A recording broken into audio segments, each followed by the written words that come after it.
अफीम गिरोह का बड़ा भाई अंदर दोपहर की नींद ले रहा है। कोई निडर आगे बढ़े। जब देखा कि शहर के लोग सभी बहादुरी से आगे बढ़ रहे हैं तो आस्टार ने प्रस्ताव दिया कि वे एक के बाद एक मुकाबला करें। हालांकि आस्टार जानता था कि नरम लक्ष्य को पकड़ना आसान होता है, इसलिए उसने भीड़ में एक नजर डाली और एक प्याज पकड़े हुए महिला को बाहर आकर उसे एक मुक्का मारने के लिए कहा। लेकिन दिखने में भोली लगने वाली उस महिला ने एक ही मुक्के में आस्टार को खून की बड़ी उल्टी करवा दी। आप क्या कर रही हैं? मैं खेती करता हूँ। खेती करनी है तो अच्छी तरह से खेती करो, बेकार के मौसम में मत जाओ। कुछ गड़बड़ है? तू काम करते हुए बहस भी करता है। अगर मुझे नहीं लगता कि तुझे कोई दिक्कत है तो मैं तुझे कब लात होता। इसके बाद आशिक ने भीड़ में सबसे छोटे कद के व्यक्ति को ढूंढा और उसके साथ एक के बाद एक मुकाबला करने का सोचा। लेकिन जब वह व्यक्ति खड़ा हुआ तो वह वहां मौजूद सभी लोगों से ऊंचा निकला। ये देखकर आशिक ने तुरंत उसे बैठने के लिए कहा और फिर भीड़ में से एक चश्मा पहने हुए बुजुर्ग को ढूंढा। लेकिन जब वह बुजुर्ग बाहर आया तो उसकी मांसपेशियों ने आशिक को डरा दिया।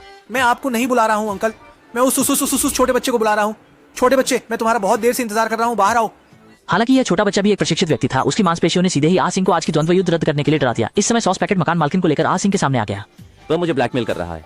बाजू वाली मकान मालकिन ने बिना कुछ कहे 40 नंबर के बड़े जूते का तला उठाकर आसिंह को जोरदार थप्पड़ मारा। आसिंह ने सोचा था कि वह कुल्हाड़ी गैंग के नाम से उन्हें डरा देगा, लेकिन मकान मालकिन ने उसकी बातों पर ध्यान नहीं दिया और जूते के तले से आसिंह का पीछा करते हुए उसे मारने लगी। आसिंह ने देखा कि वह मकान मालकिन का मुकाबला नहीं कर सकता, इसलिए उसने धमकी दी कि वह लोगों को बुलाएगा। उसने आग के पास जाकर एक पटाखा निकाला और उसे जलाया।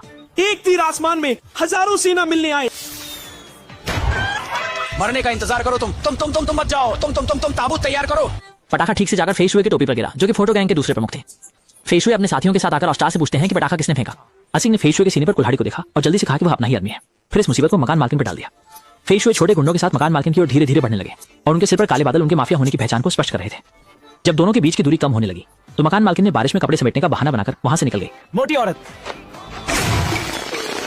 यह सुनकर मकान मालकिन तुरंत 80 मील प्रति घंटे की गति से घर के अंदर भाग गई और कंबल में छुपकर कांपने लगी। इस समय जियांग बाओ वहीं खड़ा था। उसे लगा कि फेशुए भी उसे धमकाने आया है और उसने कहा कि वह नहीं डरता। तभी फेशुए ने अपनी कमर से कुल्हाड़ी निकाली और जियांग बाओ के सामने आकर उसे फिर से कहने की चुनौती दी।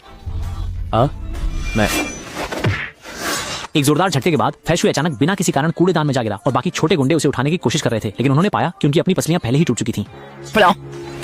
जैसे ही छोटे भाई ने आतिशबाजी की फ्यूज को खींचा, एक बैंगनी रंग की कुल्हाड़ी अचानक हवा में दिखाई दी। इस समय अजन घर के अंदर मेकअप कर रही थी। अचानक दरवाजे के बाहर की टक्कर ने उसे लिपस्टिक चेहरे पर लगा दी, जिससे गुस्से में अजन बाहर आकर गाली देने वाली थी। लेकिन जब वह बाहर आई तो सामने का दृश्य देखकर वह दंग रह गई। पूरा किला फूटू बैंक के लोगों से भरा हुआ था। जब तक वह प्रतिक्रिया कर पाता, उसके बाल पकड़कर उसे जमीन पर गिरा दिया गया। शेनगे के अलावा पूरे किले के लोग पूरी तरह से नियंत्रित कर लिए गए थे। पांव चू गोंग ने स्थिति को बिगड़ता देख अपना सिर मिट्टी में छुपा लिया। इस समय फटकार गुट के प्रमुख चेन भाई फेशुए के सामने आए और अपने मुंह से झाग निकालते हुए भाई को देखकर चेन भाई ने एक शैतानी मुस्कान दी। इसके तुरंत बाद किले में एक माँ और बेटे को बाहर खींचा गया और उनका इंतजार कर रही थी एक पूरी बाल्टी पेट्रोल। इस समय चेन भाई भीड़ में आकर सवाल पूछने लगे। ये किसने किया? मैं 3 तक गिनूंगा। 1, 2। गिनती पूरी होने से पहले ही चेनगे ने सीधे उस माँ बेटे की ओर लाइटर फेंक दिया और इस महत्वपूर्ण क्षण में कूली चांग ने लाइटर को सीधे पकड़ लिया। ये मैंने किया। तो क्या आगे कूली किंग कुल्हाड़ी गैंग को हरा पाएगा?